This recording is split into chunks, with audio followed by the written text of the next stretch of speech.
Om Om Swastiastu. Swastiastu. Halo pemirsa, apa kabar Anda hari ini? Semoga selalu dalam keadaan sehat. Saya Madi Segerene Karang, senang sekali hari ini kembali hadir dalam dialog Perempuan Bali Bicara. Tentunya bersama tim penggerak PKK Provinsi Bali. Oke, nah kita akan berbincang-bincang mengenai bagaimana cegah radikalisme dengan merajuk kebinekaan tentunya. Ibu, tadi di awal saya sempat mengatakan ini tugas sebagai orang tua, tentunya keluarga sangat menentukan untuk membentuk karakter seorang anak yang berkualitas. Ini sebenarnya pendidikan kalau Ibu sebagai ketua tim penggerak PKK Niki sendiri, pendidikan macam apa yang perlu kita tekankan sejak awal, Bu? Sebenarnya sederhana saja. Jadi bentuk karakter anak itu sesuai dengan yang kita butuhkan. Kan orang Bali bilang harus menjadi putra yang suputra, kan begitu. Jadi anak-anak yang satunya dia sehat dulu. Kemudian dia cerdas, berdaya guna, punya daya saing yang tinggi. Kemudian yang paling mendasar adalah berakhlak mulia, berbudi pekerti luhur. Nah itu harus landasannya kuat. Kalau ketiga-tiganya sudah jadi satu kesatuan, dia anak yang berbudi, tetapi dia cerdas, kemudian dia sehat.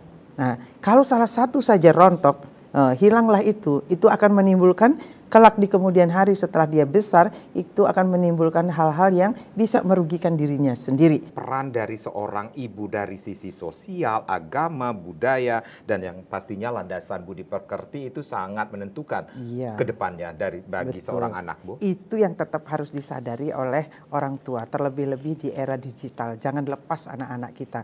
Tutur-tutur yang baik yang sudah diwariskan oleh para penggelincir kita, tetap kita bagaimana kita diberikan, begitu juga kita memberikan kepada anak-anak kita. Nah, di samping landasan yang sudah kuat budi pekertinya, tutur yang baik. Satu contoh, Madi. Jadi sering kali kita melupakan untuk mengingatkan anak-anak kita bahwa dalam hidup kita ini kita tidak boleh durhaka, tidak boleh berbuat, berkata, berpikir yang tidak baik terkait dengan sang catur guru. Itu tidak hanya fisiknya dirawat, mentalnya juga. Jadi jangan rawat dia menjadi anak yang rendah diri, jangan kemudian salah merawat mereka, dia akan menjadi anak yang ego, yang temperamen, atau yang pemalas. Kalau salah kan begitu.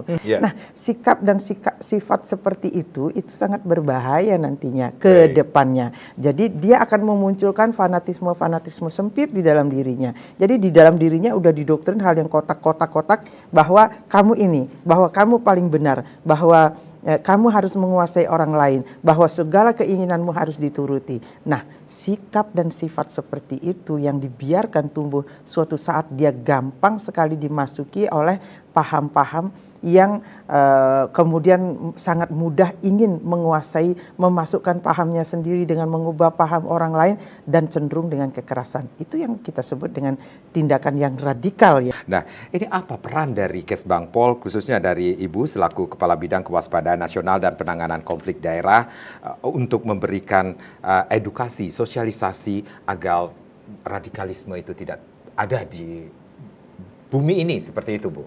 Di dalam peran Kesbangpol, upaya yang telah dilakukan tentunya menguatkan 4 konsensus dasar dari berbangsa dan bernegara.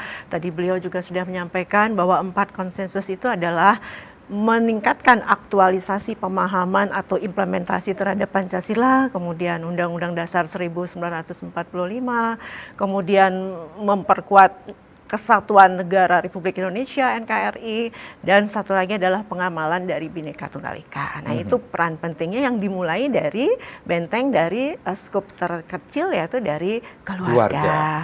Tidak bisa pemerintah saja, komponen masyarakat, kelompok masyarakat, para cendekiawan kita bersama-sama kita menjaganya dari hulu ke hilirnya, supaya generasi masa depan kita adalah generasi yang jernih pikirannya, nasionalisme tinggi, loyalitasnya tinggi, sehingga dia tidak akan memunculkan dalam dirinya hal-hal negatif yang cenderung akan menjadi tindakan-tindakan yang radikal. Tentunya kami mengharapkan sejalan dengan program Nangun Sarketi-Loka Bali, kita nanti lebih bisa tersampaikan, jadi meningkatkan 4 pilar ini kepada generasi penerus bangsa kita. Yuk bersama-sama kita munculkan kesadaran kita. Sesungguhnya apa yang dibutuhkan oleh tanah Bali, apa yang dibutuhkan oleh Negara Kesatuan Republik Indonesia. Yuk kita wujudkan itu. Apakah negara ini membutuhkan anak-anak yang cerdas, yang sehat, berdaya guna, berakhlak mulia, berbudi pekerti luhur? Kita lakukan tindakan-tindakan dari yang paling kecil dan dari yang paling mendasar agar kita dapat mewujudkan putra-putra yang suputra, dijauhkan dari tindakan-tindakan yang merugikan dirinya, keluarga, masyarakat, bangsa dan negaranya. Rumah Sehat Santoso.